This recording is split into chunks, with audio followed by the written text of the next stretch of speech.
Fala pessoal, tudo bem com vocês? Bora falar do Timão porque a pressão sobre o técnico Dorival Júnior ela começa a aumentar.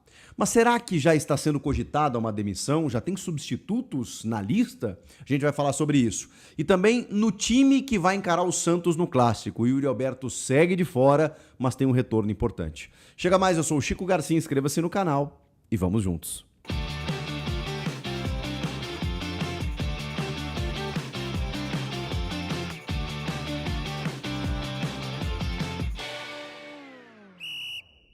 Bom, rapaziada, nos treinamentos da semana, a gente estava vendo a evolução do Yuri Alberto e do Caio César, juntamente...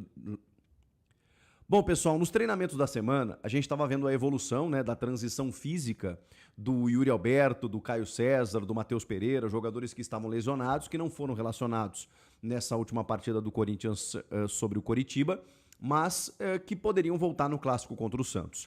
O Matheus Pereira tem mais chances de ser relacionado e, inclusive, acho que é uma tendência que ele seja, mas Yuri Alberto e Caio César seguem de fora. O Yuri, ele mesmo confirmou num evento lá em São José dos Campos, quando perguntado, de que ele seria relacionado apenas no jogo contra a Chapecoense na próxima quinta-feira, ou seja, na semana que vem. Existe uma precaução, ele está completando um mês da sua lesão muscular de grau 2, e a gente sabe que essa lesão ela demanda um tempo de 4 a 6 semanas para voltar, então ele está realmente dentro do prazo, é que a gente sempre espera um Yuri voltando antes do normal. E como ele já está treinando com bola tem uma semana, a gente imaginou que ele pudesse já contra o Coritiba ser relacionado, isso não aconteceu. E então, quando isso aconteceu, a gente pensou, bom, então contra o Santos ele joga com certeza. Também não vai acontecer, dito pelo próprio Yuri Alberto. E o Caio César da mesma maneira. Então os dois devem retornar apenas diante da Chape. Se tem alguém para voltar, talvez seja o Matheus Pereira no meio campo. E aí a gente já monta essa escalação. O André Carrilho, ele perdeu 2 dias de treinamentos, participando de uma atividade apenas na parte interna do CT, por conta de uma espécie de fadiga. O Carrilho, ele teve um ano muito conturbado, 2025, ele retorna, consegue ter uma sequência, mas ainda assim num nível físico bem abaixo, né, do que a gente já acompanhou do André Carrilho, né, um jogador tão importante desde que chegou ao clube.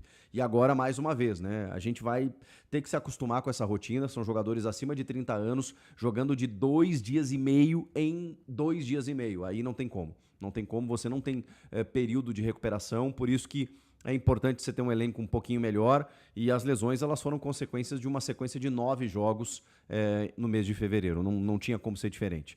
Mas é claro que as atuações elas também não estão recomendando, seja pelo aspecto físico ou técnico, eu já vou entrar nessa questão. Vou tentar projetar o time, porque me parece que vai ter mudanças. O Hugo Souza vai ser o goleiro, nas laterais o Mateuzinho e o Matheus Bidu, na dupla de zaga o Gustavo Henrique e o Gabriel Paulista, até aí tudo certo. Eu colocaria, e acho que é uma tendência até, que o Rodrigo Garro vá para o banco de reservas. Ele não jogou bem contra o Coritiba, ele não vem jogando bem e ele não se dá bem ou não tem se dado bem com o Bidon no time. Acho que essa é uma avaliação que está acontecendo, de que Garro e Bidon não podem jogar juntos. Porque você mata o principal do Breno Bidon, no seu melhor momento do ano passado, e também o Bidon acaba matando o Rodrigo Garro. Eles são características diferentes, mas você precisa ter uma dinâmica de meio diferente. O Garro não está tecnicamente, individualmente, no seu melhor momento. Então, nesse aspecto, ok você ter um jogador como o Garro para segundo tempo, para uma bola parada, para um chute a média distância, para entrar descansado, e aí, dentro de um nível físico, jogar numa alta intensidade durante, 30 minutos, tá bom, faz parte. A gente precisa entender novos cenários, né? Que é o que está acontecendo nesse momento. O Garro não está na sua plenitude física e, por consequência disso, não está na sua plenitude técnica. Então, eu priorizaria Breno Bidon como meio armador do time e deixaria o Garro para segundo tempo. Tá tudo certo, gente. Você precisa de 15 jogadores no nível bom para mudar o jogo no segundo tempo. São 5 trocas. Eu não me oporia a isso. Meio campo. Se o Matheus Pereira estivesse condições 100% para começar o jogo, para mim ele seria o titular da primeira função no meio campo hoje, respeitando o momento técnico dele e o do Ranieri, que não é dos melhores e que tinha aí um problema no tornozelo, então talvez isso até o tenha prejudicado. Eu abriria o meio campo com o Matheus Pereira, faria Alan, André e Breno Bidon. Esse seria o meio campo, com o Memphis e o Guinegão no ataque. ou o Vitinho, enfim, pode escolher. Esse seria o meu time. Agora, o Matheus Pereira não tem condições de começar. Ranieri, Alan e André, com Breno Bidon na meia armação. Esse seria o time para encarar o Santos no próximo domingo, né, dependendo das questões físicas que vão acabar escalando o time. O CT Joaquim Grava recebeu cerca de 15 torcedores organizados, de várias torcidas organizadas, né? Você tem a Pavilhão 9, tem a Gaviões da Fiel, tem a Fiel Macabro, são 5 no total, camisa 12, vou esquecer de alguém aqui. Mas enfim, foi uma visita, eu sei que isso é praxe no Corinthians, é institucionalizado, eu não concordo muito, mas sei que no Corinthians isso acontece. Não concordo muito porque eu sei da importância das organizadas, eu reconheço a importância delas, inclusive politicamente dentro do clube. Não estou aqui para condenar algo que existe, algo que funciona e algo que é institucional já dentro do Corinthians. Mas eu tendo a não gostar desse tipo de coisa, né? A cobrança faz parte. Você que está aqui assistindo o vídeo, provavelmente você está insatisfeito com o momento que o time está vivendo. As atuações recentes, elas não recomendam. Tá tudo certo. Eu só não concordo com esse tipo de pressão. Mas, repito, é algo que acontece no clube, então cabe a mim respeitar. Essa visita, ela foi, inclusive com uma nota emitida pela Gaviões da Fiel, que é a principal organizada, foi visando cobrar pela postura do elenco, pela postura do time nos últimos jogos. E aí, nesse aspecto eu concordo, não exatamente com a forma, né, mas com a cobrança, com o mérito da cobrança. Você não pode aceitar apatia. Questão técnica, que o adversário foi melhor, ok, eu acho que isso é do jogo, é do futebol, e o torcedor do Corinthians, como ninguém, sabe que o Corinthians não é feito apenas de vitórias. Você está lá pelo clube, não necessariamente por resultados. Algo que o torcedor ele não admite é falta de entrega. É jogador dando passe para o lado, caminhando em campo. Isso é inadmissível. E isso aconteceu diante do Coritiba depois de 12 dias sem jogos. 12 dias apenas de treinamentos. Então, só que isso vem somando com uma insatisfação que vem desde a eliminação para o Campeonato Paulista, da maneira como o time atuou contra o Novo Horizontino, da maneira como classificou diante da Portuguesa, que é uma equipe de Série D do Campeonato Brasileiro, da maneira como aconteceu. Então, a insatisfação, ela não é de agora. Ela culmina numa eliminação do estadual, vendo o arquirrival ganhar um título que o Corinthians detinha pelo título do ano passado, e depois a volta para o Campeonato Brasileiro da maneira como aconteceu, perdendo em casa para o Coritiba, que é um time que tem o seu mérito, mas veio da Série B e tem suas limitações e acabou engolindo o Corinthians dentro da casa alvinegra. Isso realmente não pode acontecer. Por isso a cobrança foi nesse aspecto. O Matheus Bidu, inclusive, que conversou com os jogadores conversaram com o Matheus Bidu, com o Garro, com o Memphis. Segundo a nota, o Garro e o Memphis admitiram uma queda técnica individual e prometeram uma melhor resposta no jogo contra o Santos. O Matheus Bidu se desculpou da declaração que ele deu, polêmica realmente, dizendo que o torcedor tem direito de cobrar, mas não pode esquecer o que eles haviam feito ainda nos últimos tempos, aí com os 2 títulos, né, a Copa do Brasil e a Supercopa. Irmão, você joga no Corinthians, né? Então, bem-vindo. Não adianta nada.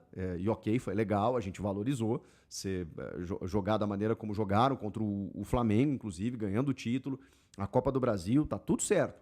Mas isso não pode significar, e a fala dele parece que simboliza isso, uma acomodação, uma zona de conforto.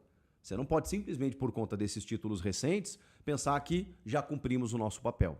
Repito, você joga no Corinthians. Então, aí não. O resultado pode não vir. Agora, você achar que tá tudo bem, que você ganha 6 meses de crédito por conta disso, esqueça. Corinthians tem torcida, tem investimento, tem história, tem tradição, tem pressão. Você que joga no Corinthians deveria saber. Ele pediu desculpas para os torcedores em relação a isso, tá bem? E aí, a gente vai para o último ponto do vídeo, que é uma pressão que começa devagarinho a ocorrer em relação ao trabalho do Dorival Júnior. De antemão, eu já digo para vocês aqui, separando a opinião da informação, eu digo para vocês que é completamente descabido, na minha opinião. Eu sei que muita gente concorda, eu sei que muita gente que a cabeça do Dorival não é de hoje e que ele acaba se sustentando por resultados, né? O Dorival, por muitos, já teria sido mandado embora, mas aí ele foi ganhando, né? Ele ganhou uma Copa do Brasil, ele foi avançando, ele eliminou o Palmeiras, ele ganhou a Supercopa, e aí ele vai ganhando sobrevida, para muitos. Eu discordo frontalmente dessa pressão, porque exatamente pelos resultados. O Dorival já deu resultados ao Corinthians. E os resultados, eles não vieram por acaso, eles vieram por trabalho. No momento de muita dificuldade, de transfer ban, sem poder contratar, de muitos problemas, em que ele resolveu. Ele encontrou soluções, que eu já cansei de falar aqui.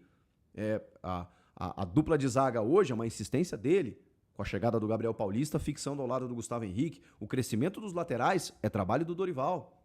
Um meio-campo diferente, com o Breno Bidon sendo meio armador, é obra do Dorival. O André, como titular, que ele foi buscar na base, é obra do Dorival. Ele tem inúmeros serviços prestados nesse, sei lá, quase um ano de Corinthians, 8 meses, 10 meses, sei lá, não sei exatamente o tempo, mas já tem um bom tempo de trabalho, em que ele superou muitas adversidades, foi campeão e recebeu reforços esse ano que muitos nem estrearam ainda, né? O Zaccaria jogou 15 minutos e o Lingard, por exemplo, nem estreou. O Memphis está numa fase técnica terrível, o mesmo vale para o Rodrigo Garro, o Yuri machucou de novo. E ele também, é fato, falei isso no último vídeo, não conseguiu encontrar soluções para o ataque na ausência do Yuri. Isso é um fato e é um problema e é uma crítica que deve ser feita a ele. Agora, mandar embora por conta disso, eu acho que a gente está meio que num surto coletivo dentro do futebol brasileiro. É o Felipe Luiz que, né, depois de um 8-0 é mandado embora. É o Hernan Crespo que, líder do brasileiro, é mandado embora. Porque, assim, as diretorias elas chegam num ponto em que a questão técnica ela é subjetiva. Só que, na minha opinião, isso deveria ser o primordial. Mas, enfim, agora indo para a informação. O fato é, Dorival sim está sendo pressionado internamente. Informação do Fábio Lázaro, do Portal UOL. O Samir Carvalho também trouxe essa informação. O Samir trouxe até uma possibilidade de um técnico já substituto. Eu já vou falar sobre isso. Mas o Lázaro, ele trouxe um relato muito interessante, cara. E realmente isso é verdade. As declarações do Dorival a respeito do volante André, é óbvio que elas não repercutiram bem. E aí você soma isso, porque naquele momento o torcedor ficou do lado do Dorival. Pô, o Dorival defendeu o patrimônio do clube, defendeu o André, beleza. Só que no momento em que ele fala isso, contrapondo uma vontade da direção, naquele momento, direção você, né, coloca Marcelo Paz e Osmar Stabile. Somando a isso resultados ruins e desempenhos ruins, aí a avaliação interna ela passa a não ser tão positiva. Do tipo, ele ganhou um tamanho pelos títulos que ele conquistou, ele está pedindo reforços publicamente, dizendo que todo mundo que está chegando é apenas uma reposição, que ele precisa de muito mais. O Dorival nunca fez isso na vida, mas no Corinthians ele faz. E ele conquistou isso, porque ele botou um título de expressão, 2, aliás, dentro do clube.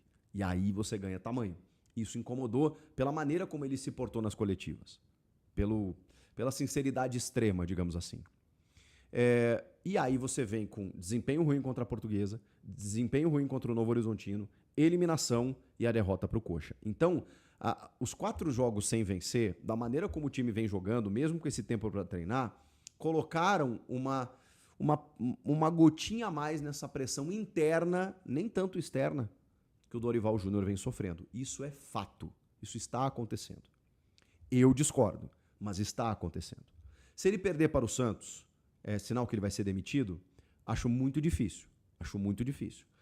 O Dorival ele tem um crédito. Então, por mais que a pressão já comece a existir, obviamente, se ele emendar uma sequência de 2, 3 derrotas com desempenho terrível, ele não vai resistir. Porque aí a pressão externa vai ser muito forte a ponto da interna ter que ceder. Se ele conseguir se recuperar desse momento de instabilidade, e o Dorival ele ganhou esse crédito, de enfrentar uma oscilação e ter tempo para se recuperar. Então o Dorival vai conseguir, ou vai poder conseguir fazer isso. Se ele não conseguir, é outra coisa. Aí a gente vai falar, daqui 2 semanas a gente conversa de novo. Por enquanto, a pressão ela começa a ter uma fagulha lá. Mas não a ponto do Dorival cair entre hoje e amanhã. Isso não vai acontecer. No futebol tudo é possível, tá, gente? Mas a informação que eu tenho é que, no momento, não. Tá? Perdeu para o Santos, a gente volta a conversar. Não acho que caia mesmo com derrota. Tomou um 4-0. Ainda acho que não cai. Mas aí eu já começo a perder o controle, né? Já começo a perder porque a gente não sabe como a pressão externa pode convencer o ambiente interno do Corinthians, que já começa a olhar para o Dorival com outros olhos, tá? Então, esse é um ponto. Segundo, o Samir já coloca o Cuca como uma possibilidade. De tudo que eu ouço a respeito do nome do Cuca, com as pessoas que eu converso, todo mundo me nega veementemente. As frases que eu ouço, que eu sempre ouvi sobre o Cuca no Corinthians não precisamos disso. Porque, embora todo mundo entenda o Cuca como um bom treinador, trazer o Cuca gera uma complicação no extracampo, que o clube precisa resolver, por todo o histórico que eu nem preciso citar. Então, não é cogitado o nome do Cuca, até onde eu sei. Até onde eu sei. E a informação do Samir eu respeito. Pode ser que alguém tenha assoprado para ele lá, é muito possível, conhecendo o trabalho do Samir, que alguém tenha dito que rondou o nome dele lá, né? E eu não duvido de nada no futebol, verdadeiramente. Mas das outras pessoas com quem conversei, esse nome não é cogitado. Então, primeiro, Dorival não vai cair, eu acho, pelo que eu sei, nos próximos dias. Caindo, Cuca não é cogitado. Mas eu sempre deixo uma porta aberta, porque no Corinthians realmente tudo pode acontecer.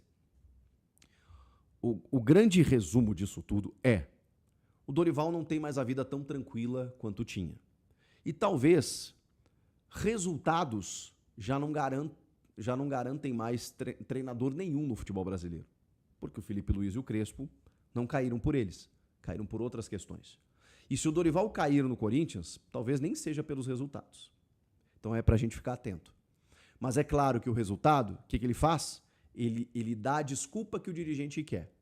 Perdeu o clássico, tomou uma pancada, emendou 3 derrotas seguidas, bom, infelizmente eu vou ter que demitir. Sabe aquela história? Porque senão vão ter que enfrentar o que o BAP e o que o Rui Costa estão enfrentando em São Paulo e Flamengo. Eles estão tendo que esclarecer, explicar por que eles estão tirando técnicos que estão bem dentro de campo. Porque são outras questões. Então, assim, eu não contava com isso. Eu não esperava estar falando de uma instabilidade para o Dorival neste momento, mas sim é o que está acontecendo. Para mudar isso, só uma vitória contra o Santos, né? Uma melhora no desempenho e a volta do Yuri Alberto, né? Assim que ele voltar, eu acho que ele vai melhorar muito a vida do Dorival, porque enquanto ele esteve fora, o Dorival não conseguiu se ajudar. E aí, o que vocês têm a dizer sobre isso? Comentem aqui. Inscreva-se no canal e eu volto na próxima. Tchau!